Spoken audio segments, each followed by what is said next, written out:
qual a diferença? Vamos começar pela diferença para chegar no resultado. Qual a diferença entre Marx e Gramsci? Vocês estão estudando Gramsci, vai ficar mais fácil. Qual a diferença entre Marx e Gramsci? Hã? Prestem atenção. Para o Marx, hegemonia significa você tomar a superestrutura e a partir dela, a partir dessa tomada, você ou tomá-la por completo mediante uma revolução, luta de classes, ou você tomá-la mediante a progressividade do imposto de renda. Ficou claro isso? Agora vamos perguntar com Gramsci. Qual a forma de entrar na superestrutura? Resposta? Limpem bem os ouvidos aí. Hegemonia cultural. Você tem que tomar a cultura de massas. Entenderam? E tomando a cultura de massas, você cria o conjunto das condições que formam não a posição econômica do desgraciado, desculpa o termo, da sociedade. Mas é mais importante do que isso. Segundo Gramsci, você forma o conjunto das condições da imaginação desse ser humano na sua sociedade. Você dá a ele uma cosmovisão, uma visão do todo. E, portanto, você, de certa forma, totaliza a consciência desse camarada, para que ele se transforme num agente revolucionário, muitas vezes sem perceber. Estão entendendo? Ou de novo? Ou de novo? Segundo Gramsci, nós proletários, nós comunistas, nós herdeiros verdadeiros do grande Marx, membros do Partito Comunista Italiano, ci dobbiamo prendere il potere con le seguenti regole. Con le seguenti regole. Ci dobbiamo da fare un processo da presa del potere con le armi delle culture, stabilindo un'egemonia culturale sulla società civile. Allora, vou falar italiano, e aí chama atenção. Agora vamos voltar para o português. Ci ritorniamo al portoghese. Ci ritorniamo al portoghese. O Gramsci está nos dizendo o seguinte: para tomar a superestrutura, você precisa, antes de mais nada, tomar a cultura. Porque se você tomar a cultura, você vai, durante um lapso de uma geração ou duas, ou até três, modificar a forma como as pessoas pensam. E modificando a forma como as pessoas pensam, você modifica o conjunto das condições reais as quais esses indivíduos irão agir. Querem um exemplo? E agora eu vou fazer de propósito, porque eu estou no último dia de aula. Vocês e eu somos cobaias da hegemonia cultural, segundo Gramsci. Vocês, não por culpa de vocês, muito longe disso, vocês desculpem, vocês não têm outra saída senão essa. Vocês estão de mãos amarradas. Vocês moram num país chamado Brasil. No Brasil, praticamente 99,99% das editoras que lançam livros de filosofia e ciências sociais no mercado fazem o que nós vamos chamar, nós não, o que o Gramsci chama no Cadernos do Cárcere, volume 4, de seletividade editorial. O que é seletividade editorial? Simples! Os autores que contribuem, direta ou indiretamente, para a hegemonia da cultura e para a modificação da consciência social, segundo a lógica revolucionária, nós publicamos. e aqueles que são contrários à hegemonia nós descartamos. Estão entendendo o que eu estou dizendo? Querem um exemplo prático disso? Então, muito bem. Vocês já ouviram falar em Michel Foucault? Já? Vocês já ouviram falar? Vamos pegar qualquer um deles. Jürgen Habermas. Já ouviram falar em, por exemplo, Axel Honneth? Esse é menos conhecido. Tá bom. Vou dar só esses dois de exemplo. Agora eu vou dar um outro nome. Vocês já ouviram falar de Léo Strauss? Sim! Quando? Isso é um milagre. Quem é o professor de epistemologia? Excelente! Isso é um milagre, né? Vou dar outro exemplo. Vocês já ouviram falar em Eric Feiglin? Não, claro que vocês não ouviram falar. Por que o senhor está falando isso? Porque ele só foi publicado no Brasil recentemente. Oh my God! O Gramsci disse que para tomar a cultura você precisa selecionar quais livros entram no mercado e quais não entram. Só que o problema é o seguinte, quem vai selecionar? Você precisa de um grupo mobilizado. E esse grupo mobilizado é o que o Gramsci chama de intelectuais orgânicos.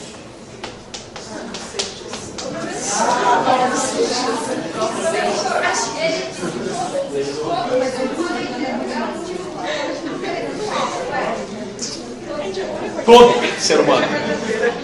Só que tem um detalhe. Vocês não estão prestando atenção. Tem muita gente conversando paralelamente. O Gramsci é um autor fundamental para o nosso tempo. Quem não quiser prestar atenção, eu vou respeitar, mas eu vou pedir silêncio. Porque ele é um autor importante. O Gramsci disse que é necessário que em toda a sociedade, antes de fazer a revolução, você tome a sociedade na sua consciência, através de uma coisa chamada hegemonia. Que hegemonia? Hegemonia cultural. Quer dizer, antes de você chegar na superestrutura, você precisa já trabalhar na cultura para que as pessoas pensem e acordem com tudo o que você vai fazer. Então você precisa modificar a cosmovisão desses indivíduos. A consciência deles. Para que eles ajam segundo os padrões da revolução, muitas vezes sem perceber. Porque eles vão ser educados, melhor, instruídos sem perceber, para serem agentes revolucionários.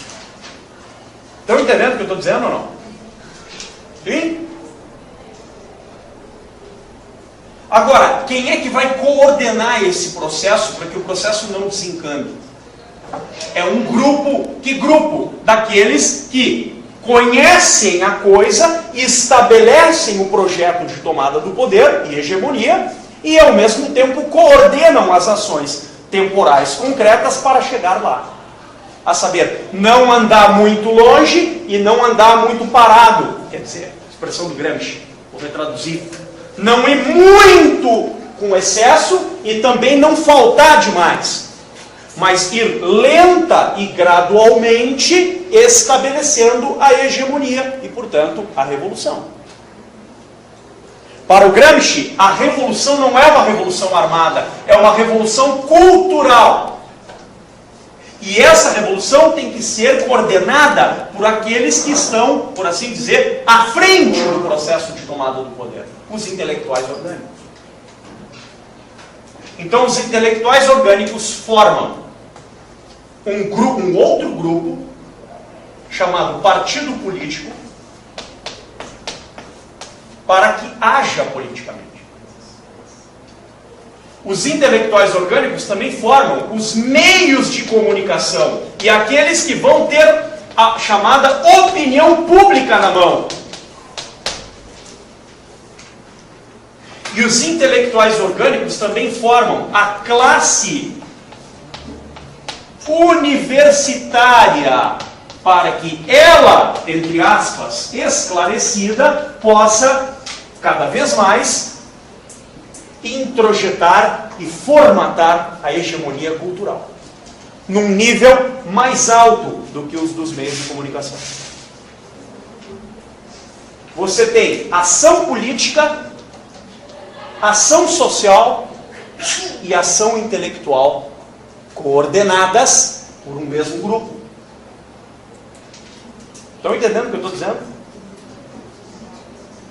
Então, na sociedade, é como se você tivesse uma pirâmide dividida em classes. O Marx dividiu em 2 andares. O Gramsci fez uma divisão bem maior. Ele foi colocando o indivíduo e também o que ele chamou de superestruturas, por assim dizer, impositivas. A saber, família, escola, igreja, sindicatos, partidos políticos, Estado e economia. E a revolução e a hegemonia não podem tomar de uma hora para outra a economia para modificar os meios de produção, como quis o Marx. A mudança não tem que vir de cima para baixo, diz o Gramsci, mas de baixo para cima. Você tem que primeiro destruir a família, depois destruir a verdadeira educação, depois destruir a igreja, depois destruir os sindicatos, a não ser o seu próprio, destruir os partidos políticos, a não ser o seu próprio, para que aí você tome o Estado. E tomando o Estado, você paulatinamente acabe com a oposição. E acabando com a oposição, você conquiste hegemonicamente a sociedade inteira. Destruir, você fala aniquilar? Aniquilar. É a própria família? A própria família. Porque a família, segundo o Gramsci, é uma estrutura moral burguesa. A moral cristã, que é a base da família, na civilização ocidental, para o Gramsci é uma moral burguesa.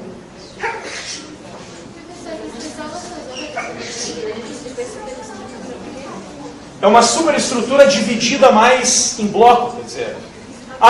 Tu diz de uma para outra, uma superestrutura impositiva. Quaderno de Descartes de volume 5. Pô, ainda lembro disso aí, hein? Deixa eu ver. Também os caras... Tá claro esse negócio ou não?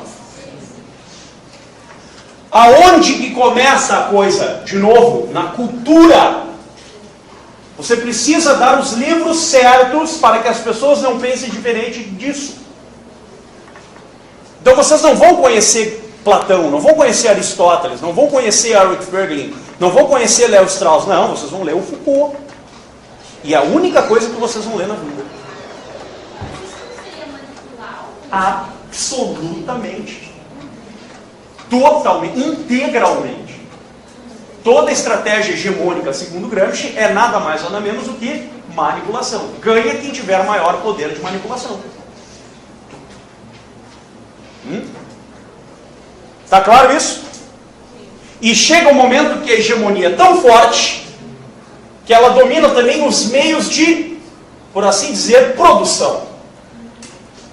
E aí é o momento em que você compra uma outra estrutura paramilitar para fazer frente à estrutura militar oficial da superestrutura, que é o Estado. Exemplo, FARC. Exemplo, PCC. Entenderam? Caiu a ficha agora? O que está acontecendo? Ele compra os meios de... Os meios de produção. E conquistando os meios de produção, ele conquista também os meios de garantir a sua eficácia. O que garante a eficácia? Bom, se a cultura não der certo, a gente tem a força do nosso lado. Não vai pelo título, vai pela porrada. Então esse professor não é mais um pensamento em grupo, é pensamento numa parte, num pedaço da população. Sem dúvida. Alguns querendo dominar, então o comunismo já era. Já era. O Gramsci reconhece isso várias vezes. Não existe comunismo. Só existe socialismo. Só que socialismo não é uma divisão econômica, é uma divisão política. Mas ele estaria apontando mais para aqui, então. Não, pelo contrário. O Gramsci sabe que só tem uma saída. Que o Estado mantenha esse sistema de pé. O Ele não quer destruir o Estado, ele não quer chegar ao comunismo, ele quer chegar ao socialismo científico. Só que por uma outra via, que é, vamos dizer, baseada na mesma estrutura marxista, mas dela diverge porque os meios são diferentes. Não a força pela força, não o imposto de renda pelo imposto de renda, mas a cultura. Você modifica primeiro a consciência do ser humano. E depois de modificar a consciência do ser humano, você obtém integralmente o poder sobre ele. Só uma coisa antes de falar, desculpa, que eu me esqueci, senão eu vou me esquecer. Como é que o Gramsci chama a mim e a vocês? Isto é, os cobaias desse processo. Idiotas úteis. Nós somos, eu e vocês, para o Gramsci, nós todos aqui somos os idiotas úteis. Porque nós somos cobaias dessa estratégia revolucionária e hegemônica. Nós estamos integralmente alienados. E não estamos percebendo isso. Foi, próprio. Vocês entenderam? O Gramsci é o gênio do mal. Tá claro?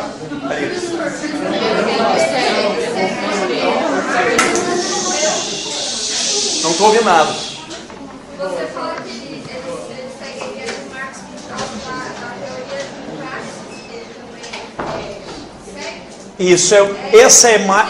Não, aí sim. Aí é mais um dos elementos. Ele também acredita na prática, na transformação social, ele corrobora integralmente com essa tese. Só que a transformação social do Gramsci é uma transformação na consciência. E uma transformação na consciência é uma transformação na imaginação. E no conjunto da imaginação, no conjunto das condições da imaginação. O que é o conjunto das condições da imaginação? Cultura. Visão de mundo. Quer dizer, você não vai pensar diferente daquilo. Porque se você pensar, você vai ser um herege para a sociedade. Entendeu? Vai ser um outsider. Eu lembro até que o professor deu um exemplo de hoje em dia as pessoas utilizar celular, por exemplo. Se alguém fala que o celular, ela está distrair a sociedade. Não, mas isso... O exemplo é bem cabido, tá certo? Para você entender a coisa. Mas dentro dessa ideia de Gramsci, não, é insignificante. O que importa mesmo é projeto de poder. Entendeu? Quer dizer, todo partido que assume-se como um partido gramsciano é um partido que tem um projeto de poder hegemônico. Tá claro? É um partido, atenção, que se preparou para entrar no poder, não para sair do poder. Quem mais? É isso? Entenderam o Gramsci ou não? Sim. Muito bem. Se vocês quiserem entender de fato como se obtém o poder, vocês têm que ler o livro do Gramsci. É muito bom. É ótimo ler. Bom, dito pouco a respeito da teoria gramsciana, exigiria uma análise muito mais bem elaborada da nossa parte. Isso aqui é só a introdução, de novo, ao pensamento do Gramsci. Eu vou entrar no terceiro autor e no segundo autor da tradição marxista, que é o Georg Lukács. Ouviram falar dele? Então vamos ver um pouquinho do Lukács.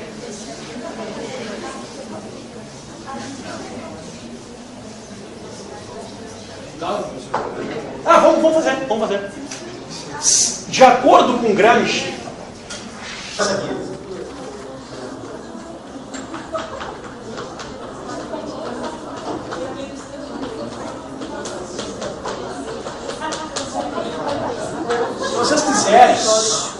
vocês quiserem, eu venho em sábado, entendeu? E aí dou uma aula só do Lucas. Bom, ditado do Gramsci, vamos lá. Por exemplo, tem um que eu não falei, mas seria muito importante que vocês estudassem, para aqueles que tiverem interesse em saber o que está acontecendo hoje, que é a questão da circular do silêncio. O que é a circular do silêncio na obra do Gramsci? É o meio mais eficaz de calar a boca daqueles que são opostos à hegemonia cultural.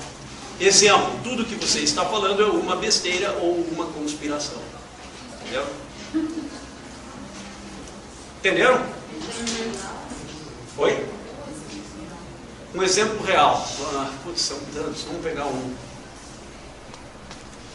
Vou te dar um exemplo que é bem chocante, né? Vai desagradar talvez pessoas aqui na sala, mas eu vou falar igual. Hoje existe uma campanha pela liberação das drogas em andamento.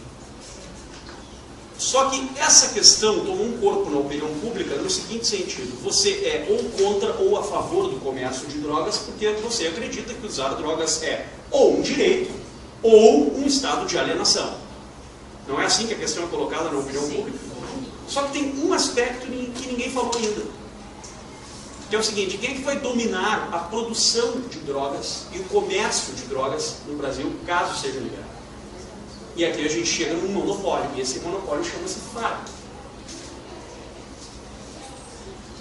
Entendeu? Então, para que esse direito, entre aspas, vingue, nós aceitaremos que existe um monopólio econômico que domina todos os meios de produção disponíveis a esse respeito. Alguém falou isso em alguma porra de um jornal, tipo Folha de São Paulo ou Estadão? Não. Por que não falou? Porque se falar, amanhece morto. Vocês entenderam isso agora ou não? Estão gravando isso? Não tem problema, pode gravar porque não tem medo de morrer. Pode gravar. Ficou claro? Ou não? Então está aqui um exemplo. Você está entendendo? Tem outros vários exemplos que eu poderia dar. Agora. O processo inicialmente seria muito pelo fato de estar declarando uma coisa que é evidente, mas que é proibida de ser dita. Por que é proibida de ser dita? Porque, de fato, aqueles que estão diretamente interessados na liberação de drogas não estão interessados em reconhecer um maldito direito. Eles estão interessados em obter grana com isso. Só que, para isso, eles precisam de um meio cultural. Qual o meio cultural? Dizer que usar drogas é um direito. E fazer aqueles que usam se tornarem ainda mais dependentes disso. E, portanto, comprarem este produto. Comprarem esse produto de quem? Deles. Torná-los mais ricos. Entenderam como é que são as coisas no mundo?